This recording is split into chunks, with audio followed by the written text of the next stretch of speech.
नमस्कार दोस्तों, teaching with Shivam आप सभी का हार्दिक स्वागत है। आज की क्लास में हम देखेंगे हिंदी विषय से संबंधित हिंदी व्याकरण से जो प्रश्न पूछे जाते हैं टेट और सुपर टेट की परीक्षा में।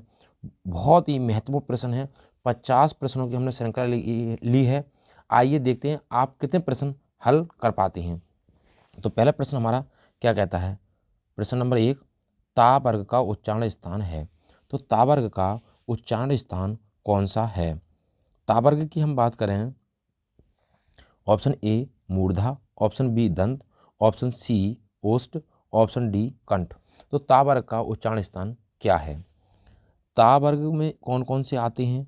तो ता है, था है, दा है, धा है और ना है और ला है और सा है। ये सब वर्ण किससे बोले जाते हैं। दंत से बोले जाने वाले वर्ण हैं। हमने वर्णमाला को बहुत ही डिटेल से पढ़ाया है और उसमें उच्चारण स्थानों को भी समझाया है। तो ता वर्ग का जो उच्चारण स्थान है और ला सा का जो उच्चारण स्थान है वो है दंत। तो ऑप्शन बी करेक्ट आंसर इस क्वेश्चन का हो जाएगा। आइए चलते हैं अगले क्वेश्चन पर। अगला क्वेश्चन हमारा है पा वर्ग का उच्चारण स्थान है। तो पा वर्ग का उच्चारण स्थान क्या है। ऑप्शन ए दंत, ऑप्शन बी कंठ, ऑप्शन सी ओष्ठ, ऑप्शन डी मूर्धा। तो पा वर्ग का उच्चारण स्थान क्या है। पा वर्ग की बात करें तो पा है, फा है, बा है, भा है और माँ है। पा, फा, बा, भा, माँ और छोटा ऊ और बड़ा ऊ, इन सब का उच्चारण स्थान क्या है। ओष्ठ है। क्या है। ओष्ठ। तो ये सब ओष्ठ से बोले जाने वाले वर्ण हैं। तो इस क्वेश्चन का करेक्ट आंसर है ओष्ठ। ऑप्शन सी इस क्वेश्चन का करेक्ट आंसर है। आइए नेक्स्ट क्वेश्चन पर चलते हैं। अगला क्वेश्चन हमारा क्या कहता है चा वर्ग का उच्चारण स्थान है। तो चा वर्ग की बात करें तो चा है। चा वर्ग में कौन कौन से आते हैं। छा है, जा है, झा है और यहाँ है। यहाँ है चा, छा, जा, झा, या। और ये किससे बोले जाते हैं चा वर्ग वाले। तो चा वर्ग की बात करें तो ये सब बोले जाते हैं तालु से। किससे बोले जाते हैं। तालु से। अगर ये तो होती है हमारे व्यंजन। अब स्वर की बात करें तो छोटी ई और बड़ी ई, ये भी किससे बोले जाते हैं। तालु से बोले जाने वाले वर्ण हैं। तो ऑप्शन ए करेक्ट आंसर हो जाएगा। चा वर्ग का उच्चारण स्थान है तालु। आइए चलते हैं नेक्स्ट क्वेश्चन पर। अगला क्वेश्चन क्या है वर्णों के समूह को क्या कहते हैं। तो जो वर्णों का जो समूह है उसे क्या कहते हैं। ऑप्शन ए समूह शब्द, ऑप्शन बी संयुक्त शब्द, ऑप्शन सी वर्णमाला, ऑप्शन डी इनमें से कोई नहीं। तो वर्णों की क्रम व्यवस्थित समूह को वर्णमाला कहते हैं। तो ऑप्शन सी इस प्रश्न का करेक्ट आंसर है। आइए चलते हैं नेक्स्ट अगले प्रश्न पर। अगला प्रश्न हमारा छ, त्रा और ज्ञा, ये तीनों कौन से व्यंजन हैं। ऑप्शन ए संयुक्त व्यंजन, ऑप्शन बी ऊष्म व्यंजन, ऑप्शन सी तावर्गीय व्यंजन, ऑप्शन डी इनमें से कोई नहीं। तो छा की बात करें, त्रा की बात करें, ज्ञा की बात करें तो ये संयुक्त व्यंजन कहलाते हैं। सा, खे, सा और हा ये ऊष्म व्यंजन कहलाते हैं। और ता, था, दा और धा और ना ये तावर्गीय वर्ण कहलाते हैं। और सा, हा ये ऊष्म व्यंजन कहलाते हैं। और छा, त्रा, ज्ञा और सिरा, छा, त्रा, ज्ञा और एक सिरा होता है, ये चारों क्या कहलाते हैं संयुक्त व्यंजन कहलाते हैं। तो इस क्वेश्चन का करेक्ट आंसर हो जाएगा ऑप्शन ए संयुक्त व्यंजन। आइए चलते हैं नेक्स्ट क्वेश्चन पर। अगला क्वेश्चन क्या कहता है। अगला क्वेश्चन है फूल कौन सी संज्ञा है। तो फूल शब्द कौन सी संज्ञा है। ऑप्शन ए समूहवाचक, ऑप्शन बी जातिवाचक, ऑप्शन सी व्यक्तिवाचक, ऑप्शन डी भाववाचक। तो समूहवाचक की बात करें तो कोई चीज़ क्या हो समूह में हो। जैसे हम बात करें टीम की, टीम, टीम। जैसे हम बात करें कक्षा की तो ये क्या कहलाती हैं समूहवाचक। बस बात करें हम किसकी व्यक्तिवाचक की तो व्यक्तिवाचक में क्या हो किसी का नाम हो। जैसे गेंदा, गेंदा, गेंदा जैसे हम बात करें कमल, कमल, कमल। भाववाचक की बात करें तो जैसे ईमानदारी, ईमानदारी, ईमानदारी, ये क्या है? भाववाचक। अब बचा कौन? जातिवाचक। तो जातिवाचक क्या होगा? जो उसकी जाति को शो करे। जैसे हम बात करें गेंदा है, कमल है, तो ये क्या है? फूल हैं, तो उसकी जाति को शो कर रहे हैं। तो फूल में जो संज्ञा होगी वो होगी जातिवाचक संज्ञा। तो ऑप्शन बी करेक्ट आंसर है इस क्वेश्चन का। आइए चलते हैं नेक्स्ट क्वेश्चन पर। अगला क्वेश्चन हमारा क्या कहता है? ईमानदारी में कौन सी संज्ञा है? तो ऑप्शन ए व्यक्तिवाचक, व्यक्तिवाचक, ऑप्शन बी भाववाचक, ऑप्शन सी समूहवाचक, ऑप्शन डी इनमें से कोई नहीं। तो भाववाचक संज्ञा क्या होती है? व्यक्तिवाचक संज्ञा उसी कहते हैं जिसमें किसी व्यक्ति का प्रॉपर नाम हो, उसका उसी का नाम हो और उसी जैसे और लोगों के नाम हो तो जातिवाचक संज्ञा। अब समूहवाचक कोई चीज़ क्या हो, समूह में हो तो उसे समूहवाचक कहते हैं। अब हम बात करें भाववाचक की, तो भाववाचक में ऐसी चीज़ें जिन्हें हमें क्या कर सकें? अनुभव करते हैं। क्या करते हैं? उनकी फीलिंग को दर्शाती हैं, तो वो क्या कहलाती हैं? भाववाचक संज्ञा कहलाती हैं। जैसे अब ईमानदारी है, ईमानदारी को हम छू नहीं सकते, केवल इसे महसूस कर सकते हैं। तो ऑप्शन बी करेक्ट आंसर है इस क्वेश्चन का। ईमानदारी में भाववाचक संज्ञा है। आइए चलते हैं नेक्स्ट क्वेश्चन। अगला क्वेश्चन हमारा है लंबोदर कौन सा शब्द है? तो लंबोदर की बात करें, लंबोदर कौन सा शब्द है? ऑप्शन ए ऋण शब्द है, ऑप्शन बी यौगिक शब्द है, ऑप्शन सी योगरूढ़ शब्द है, ऑप्शन डी इनमें से कोई नहीं। तो ऋण शब्द वे शब्द होते हैं जिनके हम टुकड़े करें तो कोई सार्थक अर्थ ना निकले। जैसे हम बात करें ले काम, काम, दाम। अब का अलग लें और प्लस माँ कर दें तो ना तो का अर्थ कोई है ना माँ का कोई सार्थक अर्थ है। यौगिक की बात करें जैसे कोई चीज़ दो चीज़ों से जुड़कर मिली हो, जैसे विद्यालय, तो विद्या प्लस आलय। अब आलय का अर्थ होता है घर और विद्या का मतलब विद्या, यानी विद्या का घर। तो ये तो हो गए यौगिक शब्द। अब हम बात करें योगरूढ़ की शब्द, तो योगरूढ़ शब्द वे शब्द होते हैं जिनका तीसरा अर्थ निकलता है एज ए बहुब्रीहि समास। जैसे हम बात करें लंबोदर की, तो लंबोदर की बात करें तो लंबा है उधर जिसका, लंबा है पेट जिसका, तो वो कौन है?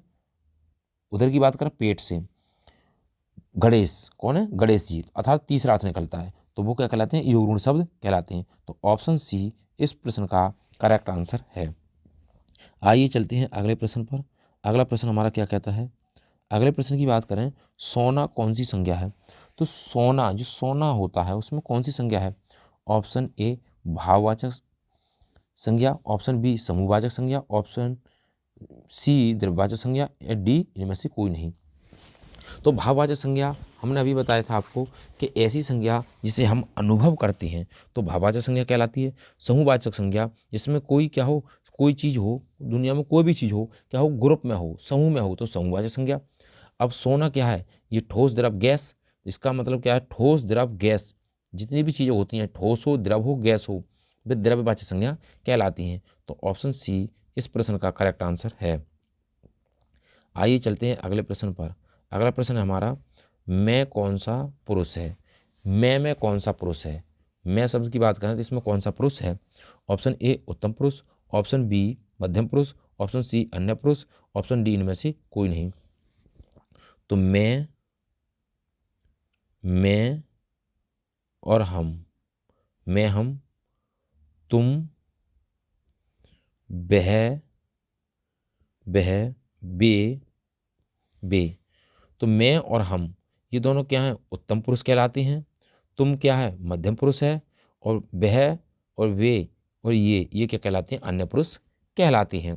तो इस प्रश्न का करेक्ट आंसर है ऑप्शन ए उत्तम पुरुष शब्द है। मैं क्या है? उत्तम पुरुष है। नेक्स्ट क्वेश्चन, अगला प्रश्न हमारा पुष्प कौन सा शब्द है? तो पुष्प कैसा शब्द है? ऑप्शन ए तत्सम, ऑप्शन बी तद्भव, ऑप्शन सी देशज, ऑप्शन डी विदेशज। तो हमने आपको एक ट्रिक बताई थी, तत्सम और तद्भव को हमने बहुत ही डिटेल से समझाया है और ट्रिक के माध्यम से। आप हमारी वीडियो देखें और वीडियो देखने के बाद आप बताएं कि आप तत्सम और तद्भव पहचान पाते हैं या नहीं। तो उम्मीद करता हूं कि आप अवश्य ज़िंदगी में कभी भी तत्सम और तद्भव को नहीं भूल पाएंगे। तो जब षटकोण वाला सा आता है तो वो शब्द क्या कहलाता है? तत्सम शब्द कहलाता है। तो ऑप्शन ए करेक्ट आंसर है इस प्रश्न का। आइए चलते हैं अगले प्रश्न पर। तो अगला प्रश्न हमारा क्या कहता है? नेक्स्ट क्वेश्चन हमारा, ख्याल कौन सा शब्द है? तो ख्याल हमारा कौन सा शब्द है? ऑप्शन ए देशज, ऑप्शन बी विदेशज, ऑप्शन सी तद्भव, ऑप्शन डी इनमें से कोई नहीं। तो देशज और विदेशज को हमने बहुत ही ट्रिक से समझाया है। तो ऑप्शन बी करेक्ट आंसर है इस क्वेश्चन का। ख्याल शब्द जो है वो विदेशज शब्द है। आइए चलते हैं अगले प्रश्न पर। अगला प्रश्न हमारा क्या कहता है? तो नेक्स्ट क्वेश्चन हमारा, तेंदुआ कौन सा शब्द है? तो तेंदुआ में कौन सा शब्द है? ऑप्शन ए देशज, ऑप्शन बी विदेशज और ऑप्शन सी तत्सम और ऑप्शन डी इनमें से कोई नहीं। तो तेंदुआ कैसा शब्द है? तेंदुआ की हम बात करें, देशज है, विदेशज है, तत्सम है, इनमें से कोई नहीं। तो तेंदुआ जो शब्द है वो ऑप्शन ए करेक्ट आंसर है। इसमें देशज शब्द है। लोटा है, लोटा, लोटा, टांग, टांग, धड़ाम, धड़ाम, ये शब्द कैसे हैं? तो ये सब देशज शब्द हैं। कैसे शब्द हैं? देशज शब्द हैं, देश में जन्मे हुए शब्द। आइए चलते हैं नेक्स्ट क्वेश्चन। अगला प्रश्न हमारा क्या कहता है? कोई विशेषण है। तो कोई शब्द में कौन सा विशेषण है? ऑप्शन ए परिमाणवाचक विशेषण, ऑप्शन सी सार्वनामिक विशेषण, ऑप्शन बी सर्वनामिक विशेषण, ऑप्शन सी गुणवाचक विशेषण, ऑप्शन डी इनमें से कोई नहीं। तो कोई विशेषण की बात करें हम, परिमाण विशेषण, परिमाणवाचक विशेषण वो उसे कहते हैं जिसमें किसी को क्या नापा तोला जाए। गुणवाचक किसी के गुण की बात की जाए। इनमें से कोई नहीं, तो ये तो होगा ही नहीं। तो ऑप्शन बी बचा, ऑप्शन बी करेक्ट आंसर है। सार्वनामिक विशेषण है। कोई हो, कुछ हो, तो कैसे हैं ये? सार्वनामिक विशेषण कहलाते हैं। तो ऑप्शन बी करेक्ट आंसर है इस क्वेश्चन का। चलते हैं अगले प्रश्न पर। नेक्स्ट क्वेश्चन हमारा क्या कहता है? तो अगला प्रश्न हमारा जो है, देखें, तुम जा रहे हो ये कौन सा काल है? तुम जा रहे हो कौन सा काल है? ऑप्शन ए वर्तमान काल, ऑप्शन बी भूतकाल, ऑप्शन सी भविष्यकाल, ऑप्शन डी इनमें से कोई नहीं। तो तुम जा रहे हो में कौन सा काल है? तो भूतकाल बीता हुआ समय, भविष्यकाल आने वाला समय, वर्तमान काल जो चल रहा है। तो तुम जा रहे हो तो अभी चल रहे हो, तो ऑप्शन ए करेक्ट आंसर हो जाएगा। इसमें है वर्तमान काल। आइए चलते हैं अगले प्रश्न पर। नेक्स्ट क्वेश्चन हमारा अगला प्रश्न, समास कितने प्रकार के होते हैं? तो समास कितने प्रकार के होते हैं? Option A 2, option B 4, option C 6, option D 8। तो समास की बात करें तो समास 6 प्रकार के होते हैं। कौन कौन से? तो द्विगु समास, द्विगु समास, द्वंद्व समास, द्विगु समास, द्वंद्व समास, तत्पुरुष समास, तत्पुरुष समास, बहुव्रीहि समास, बहुव्रीहि समास, अव्ययभावी समास, अव्ययीभाव समास और कर्मधारय समास। तो समासों की बात करें तो ऑप्शन सी करेक्ट आंसर है। समास 6 प्रकार के होते हैं। आइए चलते हैं नेक्स्ट क्वेश्चन पर।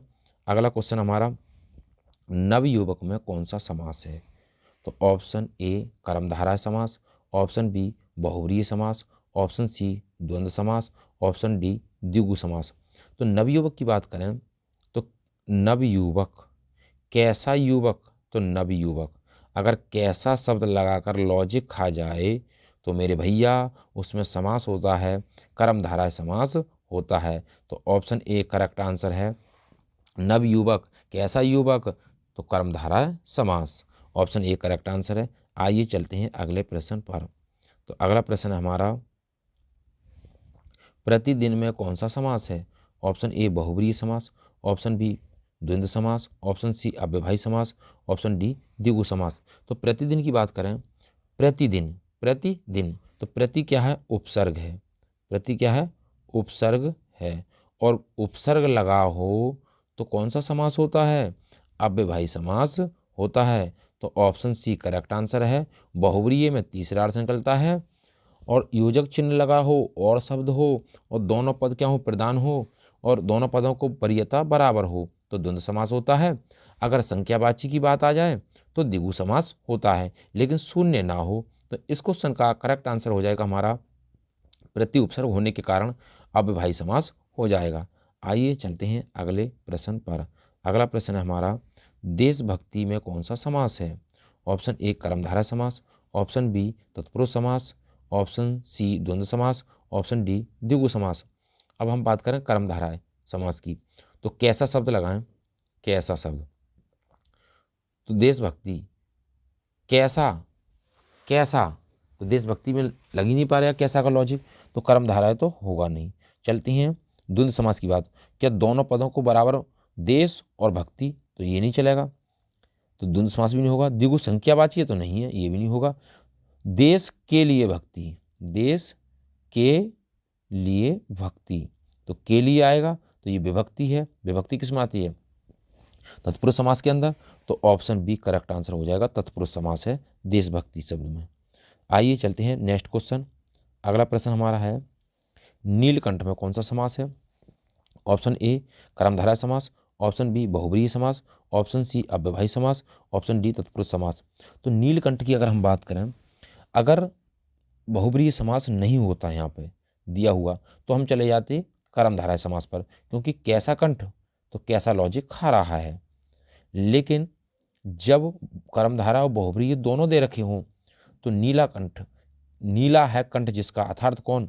महाशिव, महाशिव। तो तीसरा अर्थ निकल रहा है, इसलिए इस प्रश्न का करेक्ट आंसर हो जाएगा बहुब्रीहि समास। ऑप्शन बी करेक्ट आंसर है। अगर बहुब्रीहि नहीं दे रखा होता तो हम चले जाते कर्मधारय की ओर। चलते हैं अगले प्रश्न पर। अगला प्रश्न हमारा नेक्स्ट क्वेश्चन, पाप पुण्य में कौन सा समास है? ऑप्शन ए द्विगु समास, ऑप्शन बी अव्ययभावी समास, ऑप्शन सी द्वंद्व समास, ऑप्शन डी इनमें से कोई नहीं। अव्ययभावी समास में की बात करें तो उपसर्ग हो, तो उपसर्ग इसमें है नहीं। द्वंद्व की बात करें तो द्वंद्व में क्या होगा? दोनों पदों को क्या हो? बराबर वरीयता दी गई हो और योजक चिन्ह हो। और द्विगु समास में संख्यावाची हो, तो इसमें योजक चिन्ह लग रहा है और जितना ही पाप उतने पुण्य, तो पाप और पुण्य, तो ऑप्शन सी करेक्ट आंसर हो जाएगा, द्वंद्व समास है। जैसे माता पिता, भाई बहन, चाचा चाची, नाना नानी। आइए चलते हैं अगले प्रश्न पर। अगला प्रश्न है हमारा नेक्स्ट क्वेश्चन, दोपहर में कौन सा समास है?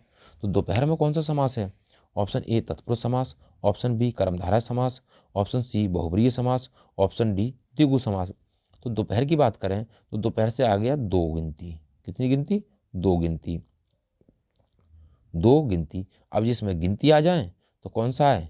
द्विगु समास, क्योंकि दुई, दुई संस्कृत में ऐसे लिखी जाती है दुई, तो दुई का मतलब दो गिनती। तो जिसमें गिनती आए, कोई भी गिनती हो लेकिन शून्य ना हो, तो उसमें होता है द्विगु समास। तो ऑप्शन डी करेक्ट आंसर है इस प्रश्न का, द्विगु समास है। आइए चलते हैं अगले प्रश्न पर। मैं आज नहीं पढ़ूंगा में कौन सा वाक्य है? ऑप्शन ए निषेधवाचक वाक्य, ऑप्शन बी विधिवाचक वाक्य, ऑप्शन सी आज्ञावाचक वाक्य, ऑप्शन डी संकेतवाचक वाक्य। तो मैं आज नहीं पढ़ूंगा, तो नहीं की जब आ जाए तो निषेध हो जाएगा। क्या हो जाएगा? निषेध। और निषेध का ही मतलब क्या होता है? नहीं से होता है। निषेध का मतलब क्या होता है? नहीं से। तो ऑप्शन ए करेक्ट आंसर हो जाएगा इस प्रश्न का, निषेधवाचक वाक्य है। आइए चलते हैं अगले प्रश्न पर। अगला प्रश्न हमारा, ओह ये पिट ही गया, कौन सा वाक्य है? तो ओह इसमें लग रहा है एपोस्ट्रोफी, ये चिन्ह जो लग रहा है इसका, ये देखें चिन्ह, ये विस्मयादि बोधक का चिन्ह है।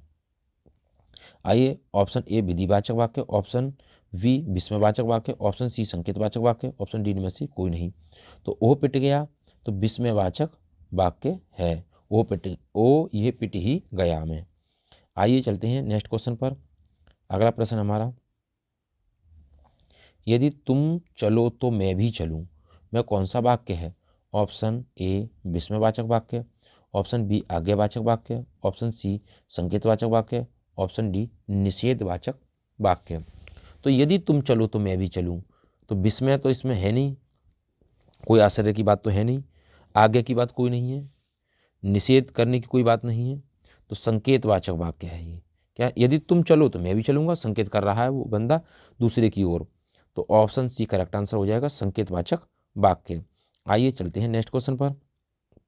अगला प्रश्न हमारा, तुम अपने काम में सफल रहो में कौन सा वाक्य है।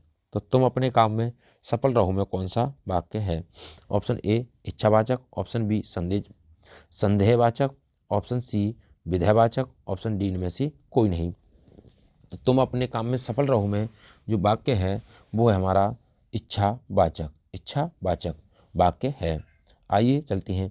हमने वाक्य जो है अर्थ के आधार पर वाक्य 8 प्रकार के होते हैं, अर्थ के आधार पर, और 8 प्रकार के वाक्यों को हमने बहुत ही डिटेल से पढ़ाया है। आप हमारी वीडियो देखें तो आपका कॉन्सेप्ट क्लियर हो जाएगा। आइए चलते हैं अगले नेक्स्ट क्वेश्चन पर। नेक्स्ट क्वेश्चन हमारा, रस भरा कौन सा तत्पुरुष समास है। तो रस भरा में तत्पुरुष समास है, लेकिन तत्पुरुष समास कौन सा वाला है। तो ऑप्शन ए कर्म तत्पुरुष, ऑप्शन बी कर्ण तत्पुरुष, ऑप्शन सी संप्रदान तत्पुरुष, ऑप्शन डी इनमें से कोई नहीं। तो रस से भरा, रस से भरा। अब रस से भरा तो से किस में आता है, कर्ता ने, कर्म को तो आता है इसमें। कर्ण से, तो से किस में आया, कर्ण से में। तो ऑप्शन बी करेक्ट आंसर हो जाएगा इस क्वेश्चन का। कर्ण तत्पुरुष समास है रस भरा शब्द में। नेक्स्ट क्वेश्चन, अगला प्रश्न हमारा क्या है।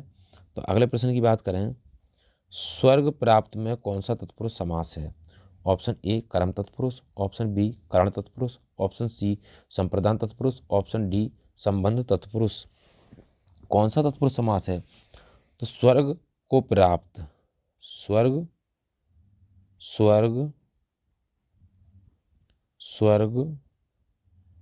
के लिए प्राप्त। तो कर्ता ने कर्म को कर्ण से संप्रदान के लिए, संप्रदान तत्पुरुष समास। तो स्वर्ग को प्राप्त या स्वर्ग के लिए प्राप्त। तो स्वर्ग के लिए प्राप्त, तो तत्पुरुष संप्रदान तत्पुरुष इसमें है। स्वर्ग को प्राप्त में जो तत्पुरुष समास है वो है संप्रदान तत्पुरुष समास। आइए नेक्स्ट क्वेश्चन। तो अगला प्रश्न हमारा, यथासंभव में कौन सा समास है। तो यथासंभव की बात करें, ऑप्शन ए द्विगु समास, ऑप्शन बी तत्पुरुष समास, ऑप्शन सी अव्यवहाई समास, ऑप्शन डी कर्मधारय समास। तो यथा क्या है, यथा है एक क्या, उपसर्ग। यथा क्या है, उपसर्ग। अब जिसमें उपसर्ग लगा हो तो हमने अभी बताया था आपको, उसमें होता है अव्यवहाई समास। तो इस क्वेश्चन का करेक्ट आंसर है ऑप्शन सी अव्यवहाई समास, अव्ययी भाव समास। आइए चलते हैं नेक्स्ट क्वेश्चन पर। अगला प्रश्न हमारा क्या है, वीणा पाणी में कौन सा समास है। ऑप्शन ए कर्ण तत्पुरुष समास, ऑप्शन बी कर्मधारय तत्पुरुष समास, ऑप्शन सी बहुब्रीहि समास, ऑप्शन डी द्वंद्व समास। तो वीणा को धारण करने वाली अर्थात कौन, सरस्वती, अर्थात कौन, सरस्वती। तो तीसरा अर्थ निकल रहा है, जब तीसरा अर्थ निकला है तो उसमें होता है बहुब्रीहि समास। ऑप्शन सी करेक्ट आंसर है बहुब्रीहि समास। आइए चलते हैं नेक्स्ट क्वेश्चन पर। तो अगला क्वेश्चन क्या है हमारा, दो अन्नी में कौन सा समास है। ऑप्शन ए अव्यवहाई समास, ऑप्शन बी कर्मधारय समास, ऑप्शन सी बहुब्रीहि समास, ऑप्शन डी द्विगु समास। तो दो अन्नी, और दो अन्नी की बात करें तो दो गिनती आई इसमें, क्या आई, दो गिनती, दो आनी, दो अन्नी। तो जब दो गिनती की बात आए, कोई सी गिनती हो, 2 हो, 3 हो, 4 हो, यानी कि 9 तक हो, कहाँ तक हो, 9 तक, 0 ना हो, तो उसमें कौन सा समास होता है। तो उसमें द्विगु समास होता है। तो ऑप्शन डी करेक्ट आंसर हो जाएगा, द्विगु समास। आइए चलते हैं नेक्स्ट क्वेश्चन पर। नेक्स्ट क्वेश्चन हमारा है, पदबंध कितने प्रकार के होते हैं। तो पदबंध की बात करें तो पदबंध मुख्यतः 3 प्रकार के होते हैं। ऑप्शन बी करेक्ट आंसर है, संज्ञा सर्वनाम विशेषण पदबंध। तो पदबंध 3 प्रकार के होते हैं। आइए चलते हैं नेक्स्ट क्वेश्चन पर। अगला प्रश्न हमारा, अशुद्ध शब्द बताइए। तो अशुद्ध शब्द कौन सा है। ऑप्शन ए 71, ऑप्शन बी नीरस, ऑप्शन सी मंत्रिमंडल, ऑप्शन डी योगीराज। तो इसमें से अशुद्ध शब्द कौन सा है। 71 ऐसे ही लिखा जाता है, ये बिल्कुल बात सही है। नीरस भी ऐसे ही लिखा जाता है, योगी राज भी ऐसे लिखा जाता है, लेकिन मंत्रिमंडल ऐसे नहीं लिखा जाता। मंत्रिमंडल लिखा जाता है ऐसे, मंत्री, त्री पे लगती है छोटी की मात्रा, मंत्रिमंडल, मंत्रिमंडल। तो इसलिए मंत्रिमंडल शब्द जो है वो क्या है, अशुद्ध है। तो ऑप्शन सी करेक्ट आंसर है इस प्रश्न का। आइए चलते हैं नेक्स्ट क्वेश्चन पर। अगला प्रश्न हमारा क्या कहता है। अगले प्रश्न की बात करें, अशुद्ध शब्द फिर बताना है। ऑप्शन ए साप्ताहिक, ऑप्शन बी बीड़ा, ऑप्शन सी बाष्प, ऑप्शन डी सिंदूर। तो सिंदूर वो सही लिखा हुआ है, बिल्कुल सिंदूर। बाष्प भी ऐसे लिखा जाता है, बीड़ा भी ऐसे लिखी जाती है, लेकिन साप्ताहिक, तो साप्ताहिक नहीं होता, साप्ताहिक होता है, साप्ताहिक, साप्ताहिक, सा पे लगता है आ का डंडा, तो साप्ताहिक। इसलिए ऑप्शन एक करेक्ट आंसर है, अशुद्ध शब्द यही है, साप्ताहिक। आइए चलते हैं नेक्स्ट क्वेश्चन पर। अगला प्रश्न हमारा है, अशुद्ध शब्द बताइए। ऑप्शन ए ईर्ष्या, ऑप्शन बी अनुकूल, ऑप्शन सी आशीर्वाद, ऑप्शन डी नक्षत्र। तो ईर्ष्या ऐसे लिखा जाता है, बिल्कुल बात सही है। अनुकूल ऐसे लिखा जाता है, बिल्कुल बात सही है। आशीर्वाद भी ऐसे लिखा जाता है, लेकिन नक्षत्र ऐसे नहीं लिखा जाता, नक्षत्र लिखा जाता है ऐसे, नक्षत्र, नक्षत्र। तो जब नक्षत्र ऐसे लिखा जाता है, इसमें बनने आया छतरी ना, छतरी उत्तरा, इसलिए ऑप्शन डी करेक्ट आंसर हो जाएगा। नक्षत्र यही क्या है, अशुद्ध है। आइए चलते हैं नेक्स्ट क्वेश्चन पर। अगला प्रश्न हमारा क्या कहता है, निम्नलिखित में से पानी का पर्यायवाची शब्द नहीं है। तो पानी का पर्यायवाची शब्द कौन कौन से नहीं है। तो ऑप्शन ए अम्बु, ऑप्शन बी सर, ऑप्शन सी मेघपुष्प, ऑप्शन डी नीर। तो नीर भी होता है पानी का, मेघपुष्प भी होता है, अम्बु भी होता है, लेकिन सर किसका होता है, तो सर होता है तालाब का। किसका होता है, तालाब का पर्यायवाची। इसलिए इसमें पूछ रहा नहीं है, तो नहीं है, तो यही नहीं है, ऑप्शन बी करेक्ट आंसर है, सर। नेक्स्ट क्वेश्चन, अगला है हमारा प्रश्न, निम्नलिखित में से घर का पर्यायवाची शब्द नहीं है। अब घर की बात करें तो ऑप्शन ए पावक, ऑप्शन बी सदन, ऑप्शन सी साला, ऑप्शन डी निकेत। तो निकेत भी होता है घर का पर्यायवाची, साला भी होता है और सदन भी होता है। तो ये तीनों के तीनों घर के पर्यायवाची हैं, लेकिन अब पूछ रहा है कौन सा नहीं है, तो बचा कौन, ऑप्शन ए करेक्ट आंसर है पावक। और पावक जो होता है वो आग का पर्यायवाची होता है, आग का पर्यायवाची है पावक। आइए चलती है नेक्स्ट क्वेश्चन पर। अगला प्रश्न हमारा क्या कहता है, तो अगला प्रश्न है, तिरंगा है, तिरंगा में कौन सा समास है। तो तिरंगा की बात करें, ऑप्शन ए कर्मधारय समास, ऑप्शन बी बहुब्रीहि समास, ऑप्शन सी द्वंद्व समास, ऑप्शन डी इनमें से कोई नहीं। तो तिरंगा की बात करें, तिरंगा में द्विगु समास भी है, द्विगु समास भी है, लेकिन द्विगु समास इसमें ऑप्शन में नहीं है। तो तिरंगा तीन रंगों का समाहार, अर्थात कौन, राष्ट्रीय ध्वज। तो तीसरा अर्थ निकलता है, तो तीसरा अर्थ जब निकलेगा तो किसका, बहुब्रीहि समास हो जाएगा। तो ऑप्शन बी करेक्ट आंसर है इस प्रश्न का, तिरंगा शब्द में बहुब्रीहि समास है। द्विगु समास भी है, लेकिन द्विगु समास इसमें ऑप्शन में नहीं है। फिर भी आप द्विगु समास और बहुब्रीहि समास दोनों दे रखे हो, तिरंगा शब्द पूछ रखा हो, तो आप बहुब्रीहि समास पर ही जाएं। आइए चलते हैं नेक्स्ट क्वेश्चन पर। अगला प्रश्न हमारा है, कवि का स्त्रीलिंग रूप क्या है। तो कवि का स्त्रीलिंग रूप होता है, ऑप्शन ए कवियत्री, ऑप्शन बी कवियाणी, ऑप्शन सी कवियत्री, ऑप्शन डी इनमें से कोई नहीं। तो कवियत्री ये तो लिखा ही हुआ गलत है, ऐसे नहीं लिखा जाता है। कवियाणी ऐसे नहीं लिखा जाता है, शुद्ध जो लिखा हुआ है वो ऑप्शन सी करेक्ट आंसर है, क्योंकि या पर लगती है छोटी की मात्रा। तो कवियत्री में, तो कवियत्री कवि का क्या है, स्त्रीलिंग है। और शुद्ध रूप भी अगर आपसे पूछे शुद्ध, तो कवियत्री ऐसे ही लिखा जाता है। कब, शुद्ध कवियत्री लिखने के लिए पूछा जाता है बार बार परीक्षाओं में, तो कवियत्री ऐसे ही लिखा जाता है। कब, कब अलग, और इत्री लिखा जाता है, कब इत्री। नेक्स्ट क्वेश्चन, अगला प्रश्न हमारा, सूर्य का स्त्रीलिंग रूप क्या है। ऑप्शन ए सूर्याणी, ऑप्शन बी सूर्य, ऑप्शन सी सूरा, ऑप्शन डी सूर्या।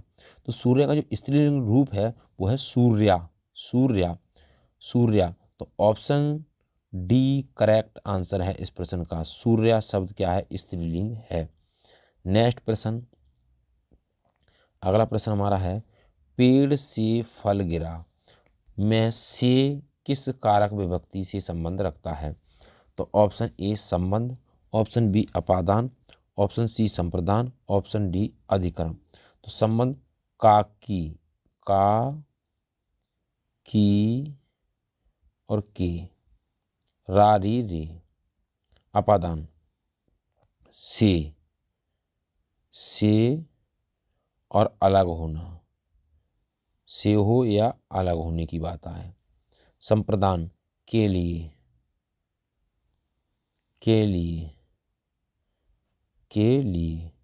अधिकरण में और पर, अधिकरण। अब प्रश्न में क्या पूछा, पेड़ से फल गिरा, यानी कि पेड़ से फल क्या हुआ, अलग हुआ। जब अलग होने की बात आए तो कौन सा हो जाएगा, ऑप्शन बी करेक्ट आंसर, अपादान कारक हो जाएगा। तो पेड़ से फल गिरा अपादान कारक है। आइए चलते हैं नेक्स्ट क्वेश्चन पर। अगला प्रश्न हमारा है, वह कुल्हाड़ी से वृक्ष काटता है। तो वह कुल्हाड़ी से वृक्ष काटता है। फिर वही बात, से की बात आए जब, तो से की बात आए तो से किस में आएगा, एक तो अपादान में आता है से, अभी हमने आपको बताया था। अधिकरण की हमने बताया था, मैं पर आता है, मैं पर। और संप्रदान में आता है के लिए। अब बच्चा कौन, कर्ण में भी क्या आता है, से आता है। अब कहेंगे आपको से में कौन सा कर्ण हो जाएगा या अपादान। जब अलग होने की बात आती तो हो जाता अपादान। अब इसमें कह रहा है कुल्हाड़ी के द्वारा वृक्ष काटा जाता है या कुल्हाड़ी से वृक्ष काटा जाता है, इसलिए ऑप्शन सी करेक्ट आंसर हो जाएगा। अब द्वारा की बात आए यानी कि विद और वाई की जब बात आए तो कर्ण तत्पुरुष, कर्ण कारक हो जाएगा। और यदि से और अलग होने की बात आए यानी कि फ्रॉम की जब बात आए तो वो हो जाएगा अपादान। तो आइए अगले प्रश्न पर चलते हैं। तो नेक्स्ट क्वेश्चन हमारा है अगला, माँ ने बच्चों को सुलाया। तो को बच्चों को सुलाया, तो को किस प्रकार की कारक विभक्ति है, तो ऑप्शन ए संप्रदान। तो संप्रदान की बात करें तो के लिए, को की बात करें तो कर्म, कर्ण से, तो से की बात करें तो कर्ण, अपादान के लिए तो के लिए हो जाएगा। अब अलग होने की बात आए तो अलग होने की से इसमें भी होता है, अलग होने की बात आती है तो ये तो होगा नहीं, से इसमें होता है तो ये भी नहीं होगा, के लिए होगा तो ये भी नहीं होगा। तो क्या है, बच्चों को सुलाया, यानी कि को सुलाया तो कर्ता ने कर्म को, तो ऑप्शन बी करेक्ट आंसर हो जाएगा, कर्म कारक विभक्ति है। आइए चलते हैं नेक्स्ट क्वेश्चन पर। अगला प्रश्न हमारा क्या कहता है, अध्यापक शब्द का स्त्रीलिंग रूप क्या है। तो अध्यापक शब्द का स्त्रीलिंग रूप क्या है, तो ऑप्शन ए अध्यापिका, ऑप्शन बी अध्यापिकी, ऑप्शन सी अध्यापका और ऑप्शन डी अध्यापिकी। तो अध्यापक शब्द का जो स्त्रीलिंग रूप है वो है अध्यापिका। तो ऑप्शन ए करेक्ट आंसर है इस प्रश्न का। तो इस प्रश्न का करेक्ट आंसर है अध्यापिका। आइए चलते हैं नेक्स्ट क्वेश्चन पर। तो नेक्स्ट क्वेश्चन हमारा क्या कहता है, नायक शब्द का स्त्रीलिंग रूप क्या है। ऑप्शन ए नायिका, ऑप्शन बी नायिकी, ऑप्शन सी नायिका, ऑप्शन डी नायका। तो नायक शब्द का जो स्त्रीलिंग रूप है वो ऑप्शन सी करेक्ट आंसर है नायिका। तो नायक शब्द का जो स्त्रीलिंग रूप है वो है नायिका। आइए चलते हैं नेक्स्ट क्वेश्चन पर। तो अगला प्रश्न हमारा है, महाशय शब्द का स्त्रीलिंग रूप क्या है। ऑप्शन ए महासिनी, ऑप्शन बी महाशयी, ऑप्शन सी महाशया, ऑप्शन डी महाशयी। तो महाशय शब्द का जो स्त्रीलिंग रूप है वो है ऑप्शन सी करेक्ट आंसर महाशया। नेक्स्ट क्वेश्चन, अगला प्रश्न हमारा क्या कहता है, महेंद्र में कौन सी संधि विच्छेद है, यानी कि महेंद्र का संधि विच्छेद क्या है। तो ऑप्शन ए महो प्लस इंद्र, ऑप्शन बी महे प्लस इंद्र, ऑप्शन सी महा प्लस इंद्र, ऑप्शन डी इनमें से कोई नहीं। तो महेंद्र शब्द की बात करें, महेंद्र की बात करें संधि विच्छेद, तो इसमें ऑप्शन सी करेक्ट आंसर है महा प्लस इंद्र हो जाएगा। संधि को हमने बहुत ही डिटेल और ट्रिक के माध्यम से पढ़ाया है। आप हमारी वीडियो देखें तो आपका कॉन्सेप्ट क्लियर हो जाएगा, ज़िंदगी में फिर संधि पढ़ने की ज़रूरत नहीं पड़ेगी। तो आइए चलते हैं अगले प्रश्न पर। तो नेक्स्ट क्वेश्चन हमारा है, क्या आप जा रहे हैं, तो क्या में कौन सा निपात है। ऑप्शन ए अवधारणा बोधक, ऑप्शन बी प्रश्न बोधक, ऑप्शन सी आधार बोधक, ऑप्शन डी तुलना बोधक। जब क्या आए और प्रश्नवाचक चिन्ह लग रहा है तो कौन सा हो जाएगा, प्रश्नबोधक हो जाएगा। ऑप्शन बी करेक्ट आंसर हो जाएगा, प्रश्नबोधक शब्द। यानी क्या आप जा रहे हो में कौन सा निपात है, तो प्रश्नबोधक निपात है। आइए चलते हैं नेक्स्ट क्वेश्चन पर। अगला प्रश्न हमारा क्या कहता है, अगले प्रश्न की बात करें हम, मैं भी ये जानता हूँ, इस वाक्य में भी में कौन सा निपात है, तो किसकी भी की बात जब आती है। ऑप्शन ए बलदायक निपात, ऑप्शन बी निषेधात्मक निपात, ऑप्शन सी नकारात्मक निपात, ऑप्शन डी स्वीकारात्मक निपात। तो इस प्रश्न की करेक्ट आंसर जो है हमारा भी क्या डालता है, वो ये बल प्रदान करता है वाक्य के अंदर। जब वाक्य के अंदर जब बल प्रदान करेगा तो इस प्रश्न का जो आंसर हो जाएगा वो ऑप्शन ए हो जाएगा, बलदायक निपात है। तो उम्मीद करता हूँ दोस्तों कि प्रश्न हमने लिए थे हिंदी के वो अच्छे लगे होंगे। यदि वीडियो अच्छी लगी हो तो वीडियो को कमेंट बॉक्स में वीडियो से संबंधित अपना सुझाव दें। ऑल द बेस्ट, थैंक्स, जय हिंद, जय भारत।